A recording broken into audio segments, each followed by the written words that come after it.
אנחנו במלחמה. क्या Benjamin Netanyahu को Israel के प्रधानमंत्री पद से हटा दिया गया है? क्या जनता के भारी आक्रोश के बीच ये बड़ा फैसला लिया गया है? क्या गाजा युद्ध में हमास का सफाया ना करने के चलते ऐसा किया गया? क्या इजरायली बंधकों की अब तक वापसी ना करा पाने के चलते ऐसा किया गया है? दरअसल ये सभी सवाल इसलिए उठ खड़े हुए हैं क्योंकि इजरायल ने रातों रात प्रधानमंत्री पद से नेतन्याहू हट गए हैं। नेतन्याहू के करीबी सहयोगी और न्याय मंत्री यारीव लेविन का कार्यवाहक प्रधानमंत्री की जिम्मेदारी सौंपी गई है।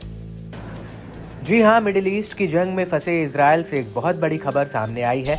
इजरायल इस वक्त कई मोर्चों पर जंग में उलझा हुआ है। हालांकि इस दौरान इजरायल की राजनीति में एक नया घटनाक्रम सामने आ रहा है। 17 सालों से पीएम पद पर रहने वाले 75 साल के नेतन्याहू कई गंभीर बीमारियों से जूझ रहे हैं।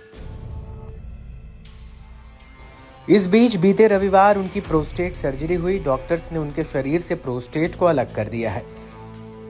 यरूशलेम के हदासा मेडिकल सेंटर के डॉक्टर ने बताया कि सर्जरी सफल रही है। डॉक्टरों ने यह भी कंफर्म किया कि नेतन्याहू के मामले में प्रोस्टेट कैंसर नहीं है। सर्जरी के दौरान भी पूरी सावधानी बरती गई थी। प्रधानमंत्री सर्जरी के बाद होश में आए और वो अच्छी स्थिति में है। उन्होंने डॉक्टर्स का धन्यवाद भी किया है। हालांकि कुछ दिनों तक वो रिकवरी के लिए अस्पताल में डॉक्टर की देखरेख में रहेंगे। मगर नेतन्याहू को अभी कई दिनों तक अस्पताल में निगरानी में रहना होगा। नेतन्याहू को संभावित मिसाइल हमलों से सुरक्षित रखने के लिए एक अंडरग्राउंड रिकवरी यूनिट में लाया जा रहा है। यानी इस अंडरग्राउंड यूनिट पर मिसाइल हमले का भी असर नहीं होगा।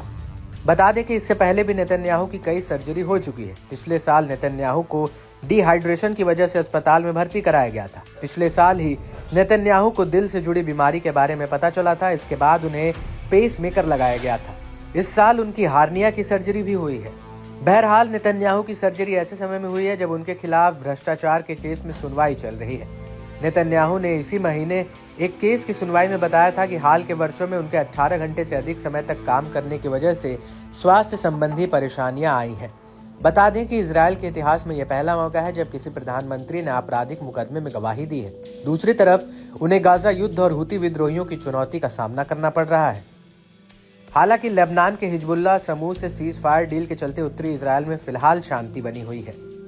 ऐसे में तमाम चुनौतियों और मुसीबतों के बावजूद नेतन्याहू ने अपनी एक दमदार पहचान बना रखी है। हमास और हिजबुल्लाह से युद्ध में अक्सर वो अपने सैनिकों से मिलते दिखते हैं।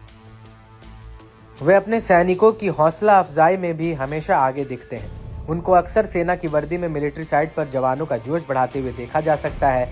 हालांकि उनके स्वास्थ्य समस्याओं के खुलासे ने इजरायल में राजनीतिक तनाव को बढ़ा दिया है।